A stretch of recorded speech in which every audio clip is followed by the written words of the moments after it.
एक छोटे से गांव में राम नाम का एक व्यक्ति रहता था। राम की बुद्धिमानी और चतुराई के किस्से दूर दूर तक मशहूर थे। राम के पास खेती की थोड़ी सी जमीन थी, जिससे वह अपनी और अपने परिवार की आजीविका चलाता था। एक दिन गांव में एक व्यापारी आया, जो गांव वालों से उनकी जमीन खरीदने की योजना बना रहा था। व्यापारी ने सोचा कि वह कम कीमत पर जमीन खरीदकर मुनाफा कमा सकता है। उसने गांव वालों से बात की और उन्हें बहकाने की कोशिश की। राम ने व्यापारी की चाल को समझ लिया। उसने व्यापारी से कहा, मैं तुम्हारी योजना को समझता हूं, परंतु मैं एक शर्त पर अपनी जमीन बेचूंगा। तुम्हें मेरी 3 पहेलियों का उत्तर देना होगा। अगर तुम सही उत्तर दे सको तो मैं अपनी जमीन तुम्हें बेच दूंगा। व्यापारी को अपनी बुद्धिमानी पर गर्व था, इसलिए उसने राम की चुनौती स्वीकार कर ली।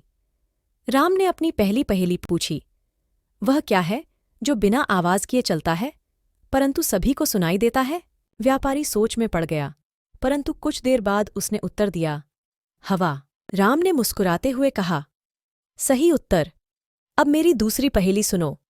वह क्या है जो बिना पंखों के उड़ता है परंतु किसी को दिखाई नहीं देता?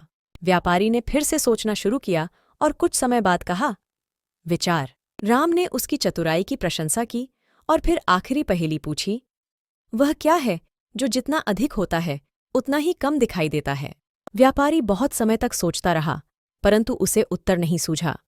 हार मानते हुए उसने राम से कहा, मुझे इस पहेली का उत्तर नहीं पता। राम ने मुस्कुराते हुए कहा, अंधेरा। व्यापारी को अपनी हार माननी पड़ी और उसने गांव छोड़ दिया। राम ने अपनी चतुराई से गांव की जमीन को बचा लिया और सबको यह सिखाया कि बुद्धिमानी और चतुराई से बड़ी समस्या का समाधान किया जा सकता है।